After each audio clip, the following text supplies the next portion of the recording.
625 का फैक्टर करेंगे, गुणनखंड करेंगे। देखिए 5 से करेंगे, 5 3 15, 5 एकम 5, 5 दूनी 10 और 5 पंजे 25।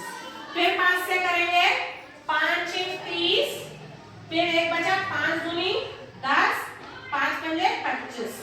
फिर 5 से करेंगे, 5 एकम 5, 5 दूनी 10, ये आ गया 125। फिर 5 से करेंगे, 5 दूनी 10, 5 पंजे 25। फिर 5 से करेंगे, 5 पंजे 25 और ये 5 से कर देंगे 5 एकम 5। तो ये हमारे 15,625 के गुणनखंड हो गए। तो आप इसे कैसे लिख सकते हैं? 15,625 बराबर कितना आया? 1 2 3 4 5 6। तो ये आ जाएगा 5 15, इसके फैक्टर होंगे 5 गुणा 5 गुणा 5 गुणा 5 गुणा 5 गुणा 5। तो ये हमारे फैक्टर हो गए 5 गुणा 5 गुणा 5। अब हमें इसका आधार क्या लेना है? पहले 5 लेना है।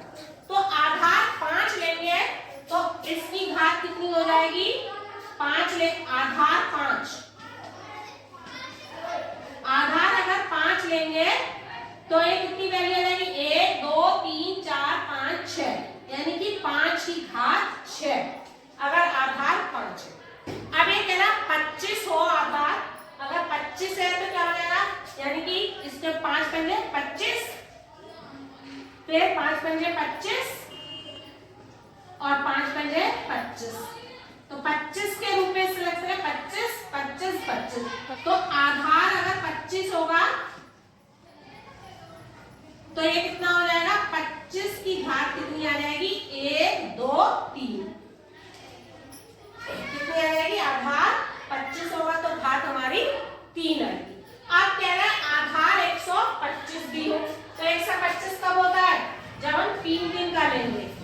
5 गुणा 5 गुणा 5 125, 5 पंजे 25 पंजे 125, यानी कि 125 गुणा 125 तो कितना हो जाएगा? 125 की घात 2। तो इस तरह से हमने आधार अलग हो। अगर हम आधार 5 है तो घात आएगी 5 की पावर 6। अगर आधार 25 है तो 5 की पावर 3 आएगी। अगर आधार हमारा 125 है तो इसकी घात कितनी आएगी? 2, यानी कि 125 का वर्ग कितना होता है? 15,625 होता है। 25 का घन भी कितना होता है? 15,625 है और 5 की घात 6 भी कितनी है? 15,625 है। तो इस तरह से अलग अलग आधार जो भी पूछा जाए उसके आधार से हम सवाल को हल कर सकते हैं। अब देखिए हमें 0.3 सवाल है, 0.001 को आधार 0.01 पर घात रूप में व्यक्त करना है। तो इसके लिए क्या कर सकते हैं? देखिए हमें 0.0001 दिया है, इसको हम कैसे लिख सकते हैं? 1 बटा, इस तरह से भी लिख सकते हैं 10,000, या इसको ऐसे करें 1 बटा 100 की घात, क्योंकि हमें 0.0 में चाहिए, ठीक है? तो इसको 100 की घात 2 और 100 की घात 100 गुणा 100 भी लिख सकते हैं, 100 की घात 2 या 100 गुणा 100 लिख सकते हैं, ठीक है? ये हो गया 1 बटा 100 की घात 2, 100 हो गया, ठीक है? वर्ग हो गया, यानी कि इसको हम क्या लिख सकते हैं? 0.01 का स्क्वायर लिख सकते हैं, ठीक है? क्योंकि अगर 0.01 की गुणा 0.01 में होती है तो 0.1 2 3 4 अंकों के बाद लिखता है, तो इसको लिख सकते हैं 0.0001। ये भी इसका वही होता है, मतलब होता है, ठीक? तो इसको हम क्या लिख सकते हैं? 0.01 वर्ग। अब हमारा चौथा सवाल है, -343/512 को आधार -7/8 पर घात रूप में लिखना है। तो इसके लिए आप क्या करेंगे? 343 के हमें पता है, अगर हम 343 के गुणनखंड करें तो ये किससे होगा? 7 से। 7 चौक 28, 7 पंजे 35, तो 7 चौक 28, 7 3 63, ये 7 से करेंगे 7 7 49, ठीक है? ये आ गया 7 एकम 7, यानी कि 300 और हम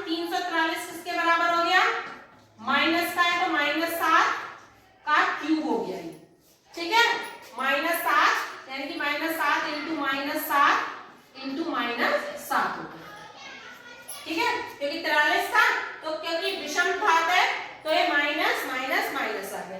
अब हमें 512 का निकालना है, तो 512 का निकालेंगे तो 512 का विभाज्यता नियम से इकाई का अंक 2 है, तो पहले 2 से इससे गुणनखंड किए 2 से करेंगे, 2 दूनी 4, 2 पंजे 10, 2 6 12, फिर 2 से करेंगे, 2 एकम 2, 2 दूनी 4, 2 चौक 8, 2 एकम 2, 2 दूनी 4 और 2 अट्ठे 16, 128 आ जाएगा। फिर 2 से करेंगे, 2 6 12 64, फिर आप 2 से करिए, ये आ जाएगा 2 3 6, 2 दूनी 4, फिर 2 से करिए, 2 एकम 2 16 आ गया, फिर 2 से करिए, 2 अट्ठे 16, फिर 4 करेंगे 2 4 और ये आ जाएगा 2 एकम 2, यानी कि अगर हम निकालें तो हमारे पास क्या है, 512 के फैक्टर क्या आएंगे, 512 बराबर 1 2 3 4 5 6 7 8 9 9 8 आएंगे, यानी कि 2 गुणा 2 गुणा 2 गुणा 2 गुणा 2 गुणा 2 गुणा 2 1 2 3 4 5 6 7 8 और 9, ये हो गए, यानी कि 2 की घात 9 किसके बराबर होता है, 512 के बराबर, लेकिन हमें आधार 8 चाहिए, यानी कि 2 दूनी 4 दूनी 8, यानी कि ये 8 हो गया और ये भी 8 हो गया और ये मिलके भी 8 हो गया, यानी कि इसको लिख सकते हैं 8 गुणा 8 गुणा 8, ठीक है। तो ये भी हमारा क्या हो गया, यहाँ पे 7 की भी 3 बार आया है और यहाँ पर 8 भी 3 बार आया, तो इसको क्या लिख देंगे, -300, इसको क्या लिखेंगे, ये लिख देंगे -344 बटे 512 किसके बराबर हो जाएगा, -7/8 का क्यूब, तो ये इस तरह से निकल जाएगा। अब हमें आधार देखना होगा कि हमें आधार क्या दिया है, उसी प्रकार से हम इसको हल करेंगे। देखिए अब हमें दे रखा है 1000 बटे 1331 को आधार 10/11 पर घातीय संकेतन में व्यक्त कीजिए, ठीक है।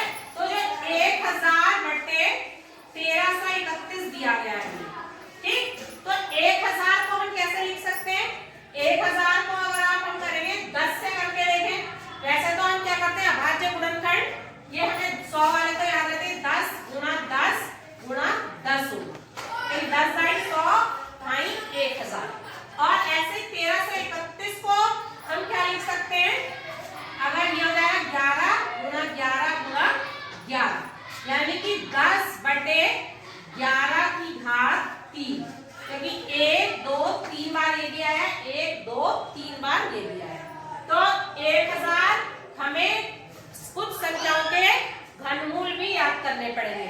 अब अगर हम इसका ये 11 से डिवाइड होगा ऐसे निकाल सकते हैं, 11 से करेंगे तो ये कितना हो जाएगा, 11 एकम 11, 2 बचा, 11 दूनी 22, 11 एकम 11, फिर 11 से करेंगे 11 एकम 11, 11 एकम 11, 11 से करेंगे तो ये आ जाएगा 11 गुणा 11 हो गया।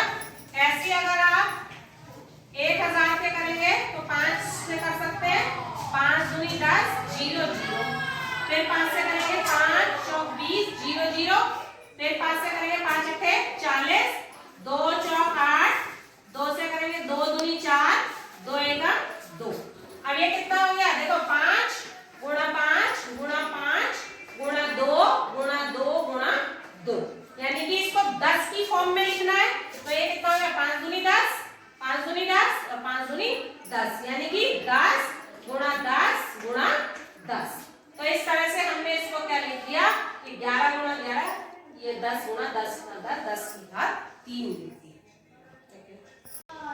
देखिए अब हमारा छठा सवाल है 2C का एक्सरसाइज 1024/1089 को वर्ग रूप में व्यक्त किया है, वर्ग रूप में मतलब घात कितनी हो, 2, ठीक है, इसकी घात इनका वर्गमूल यानी कि इसकी घात कितनी हो, 2, जो हमें ऐसी संख्या याद करनी है कि जिनका घात 2 हो तो हमें ये मिले, ठीक।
2, घात कितनी हो 2। इसी रिएक्शन में यानी कि 2 हिस्से कर देंगे, यानी कि 5 एक तरफ आएंगे, 1 2 3 4 5 और 1 2 3 4 5, यानी कि 2 दूनी 4 दूनी 16 दूनी 32 दूनी 64, ठीक है। 2 दूनी 4 दूनी 8 दूनी 16 दूनी 32, यानी कि 2 की घात 5 एक तरफ गुणा 2 की घात 5 एक तरफ, यानी कि 32 गुणा 32 हो गया, ठीक है। इस तरह से हमें वर्ग बना लिया। अब 1089 के करके देखेंगे। इसके आखिर में 9 और 8 17 और 1 18, इसके अंकों का योग कितना आ रहा है 18 आ रहा है, तो ये 3 से विभाज्य संख्या है। विभाज्य 3 तिया 9, 3 6 18, 3 तिया 9। फिर आखिर में 3 और 6, 9 और 3 12, 12 क्या है 3 के पहाड़े में आता है, 3 से विभाज्य, 3 एकम 3, 3 दूनी 6, 3 एकम 3, ये आया 121, तो ये किससे होगा 11 से, 11 11 121, यह 1 आ गया, ठीक है।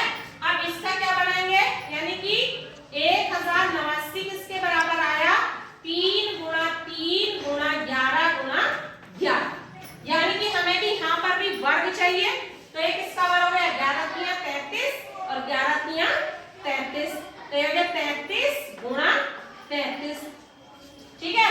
तो हम इसको क्या लिखेंगे 1024 बटा 1089 को क्या लिख देंगे 1024 बटा 1089 किसके बराबर हो गया, यानी कि ये होगा 32 गुणा 32 बटा 33 गुणा 33, तभी तो वर्ग होगा, यानी कि इसकी घात कितनी आएगी 2 आएगी वर्ग, तो ये हो जाएगा 32 बटा 33 का वर्ग, ये घात 2 यानी कि वर्ग में हो गया, यानी कि 32 की गुणा 32 में करेंगे तो 1024 आएगा, 33 की गुणा 33 में करेंगे तो 1089 आएगा, ओके।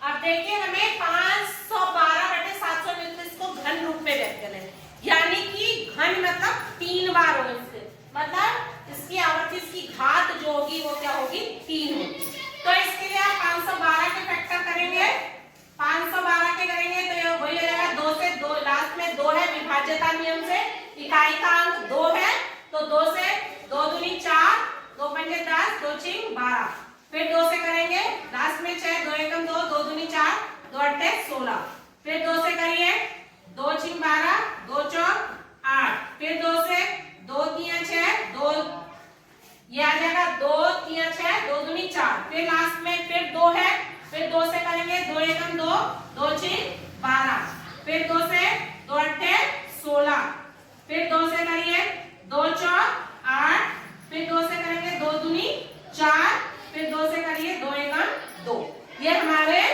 फैक्टर्स आ गए।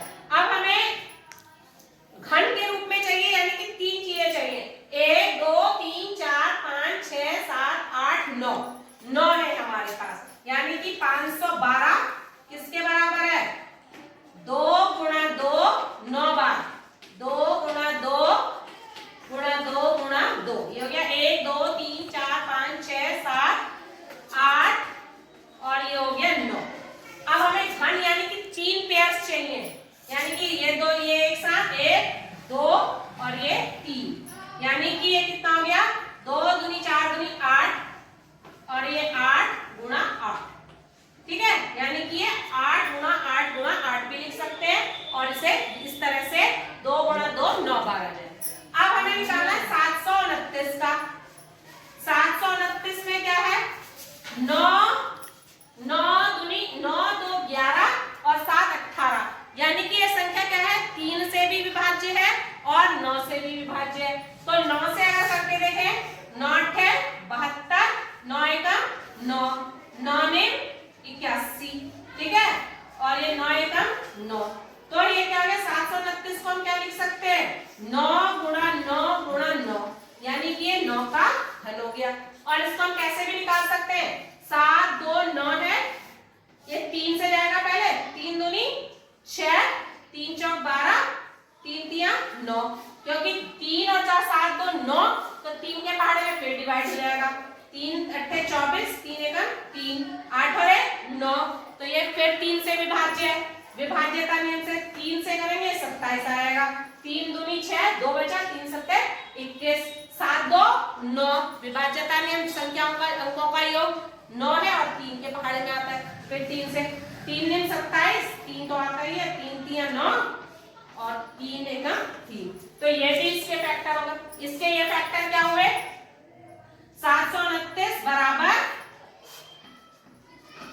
बराबर किसके हो गया, कितनी बार आया, 1 2 3 4 5 6 बार आया, 3 गुणा 3 गुणा 3 गुणा 3 गुणा 3 गुणा 3। अब हमें उत्तर क्या चाहिए, घन, हमें 3 बार चाहिए, तो ये 1 2 3 यानी कि 9 गुणा 9 गुणा 9, यानी कि हम इसको 512 बटे 729 को क्या लिख सकते हैं, 512 बटे 729 को 8 गुणा 8 गुणा 8 लिख सकते हैं, और इसको क्या लिख सकते हैं, 709 गुणा 9 गुणा 9, यानी कि 8 बटा 9 का क्यूब यानी कि घन। तो इस तरह से हमें जो भी आधार दिया गया होगा, जो भी प्रश्न के अनुसार ही हम उसको हल करेंगे। तो और हमें सारी चीजें दिमाग में रखनी है। देखो हमने यहाँ पर विभाज्यता नियम लगाया कि अगर इकाई का सम संख्या है 2 4 6 8 या 0 है तो किससे विभाज्य हो रहा है, 2 से हो रहा है। अगर 0 या 5 है तो उसे हम 5 से विभाजित कर सकते हैं, यानी कि अंकों का जोड़ क्या है, अगर यहाँ पे 9 2 11 7 18 था तो ये क्या है, 9 से भी चला जा रहा था और यहाँ पे 3 से भी चला रहा है, क्योंकि 9 दूनी 18 और 3 6 18। तो हमें इन्हें सॉल्व करते हुए सारी चीजों को ध्यान में रखना है। इसी तरह से एक्सरसाइज में कंप्लीट कर ली। Thank you. देखिए अब इसमें ये रखा है 8वां प्रश्न है 0.000 यानी कि 5 जीरो और एक 6 अंक के दशमलव के बाद का वर्गमूल होगा। तो देखिए हमें वर्गमूल में पता है, अगर वर्गमूल में क्या हो, अंकों की संख्या से क्या होता है, आधा हो जाता है जितने भी। तो यहाँ पर क्या करें, दशमलव के बाद कितने अंक है, 6 अंक है, तो इसके वर्गमूल में कितने अंक होंगे, 3 अंक होंगे। ठीक है, तो 0.01 के 2 अंक है तो ये इसका नहीं होगा। 0.001 इसमें क्या है, 3 अंक है दशमलव के बाद, तो ये इसका वर्गमूल होगा। और इसमें 4 दे रखे हैं, ये भी नहीं होगा, और इसमें देखिए 5 अंक दे रखे हैं तो वो भी नहीं होगा, क्योंकि पूर्ण वर्ग संख्या में जितने अंक होते हैं वर्गमूल में उनका आधा होता है। यहाँ पर 1 2 3 4 5 6 अंक थे तो इसका आधा यानी कि वर्ग 3 अंक होंगे, 1 2 3, तो ये उसका उत्तर हो जाएगा। जैसे अब 0.01 की गुणा करके देख लो, वर्ग यही तो हुआ, यानी कि गुणा करेंगे तो कितना आएगा, 1 2 3 1 2 3 6 की आ जाएगा, 0 1 2 3 4 5 6 आ जाएगा। तो इस तरह से वर्गमूल में वर्ग में जितनी संख्या होती है उसका आधा होता है, अगर सम संख्या होती है। अगर विषम होती है तो उसमें 1 जोड़ के उसका आधा कर दीजिए। और जैसे ये रखा 0.05 क्यूब का मान होगा, क्यूब का मान यानी कि 0.5 क्यूब का मतलब क्या है, इसका मतलब है कि 0.05 गुणा 0.05 गुणा 0.05 यानी कि 3 बार। तो 5 कितने आते हैं, 5 पंजे 25 पंजे 125 आ गया, 125। अब दशमलव कितने अंक के बाद आ गया, 1 2 3 4 5 6 अंकों के बाद, तो 1 2 3 4 5 6, तो ये कितने होगा, 1 2 3 4 5 6 अंक हो गए। तो इसका उत्तर कौन सा है, ये नहीं होगा, ये भी नहीं होगा, ये भी नहीं होगा, क्योंकि यहाँ पे 5 अंक है। तो यहाँ पे 1 2 3, तो ये वाला होगा इसका 1 2 3, ये वाला चौथा। तो इसका कौन सा उत्तर सही होगा, चौथा आंसर हमारा क्या होगा, सही होगा। दशमलव के बाद जितने क्यूब है उतने ही हमारे क्या हो जाएंगे, 0 हो जाएंगे। ये होगा 1 2 3 4 5 6, तो 6 के बाद दशमलव। अब 64/125 के घन के रूप का आधार होगा, यानी कि इसकी पावर 3 करें। अगर 2 की पावर 3 करते हैं तो कहता है 2 दूनी 4 दूनी 8 होता है, तो 64 नहीं आता।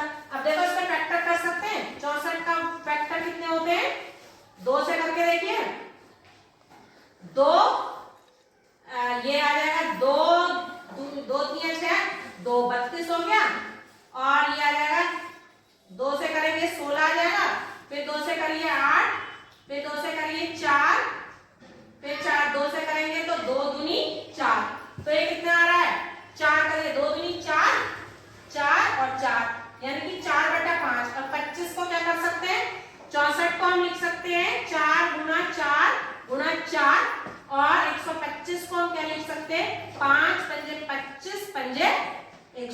525, यानी कि किसका घन होगा 4/5 का। तो हमारा उत्तर क्या होगा, दूसरा वाला हमारा सही होगा, क्योंकि घन रूप है 8/64, 8/512 हो जाएगा। और ये 25 है, इसके 25 की घन करेंगे, 25 गुणा 25 25 करेंगे 1525। तो हमारा सही उत्तर कौन सा है, सही उत्तर हमारा 4/5 है। तो हम इस तरह से आसानी से इन्हें निकाल सकते हैं। Thank you.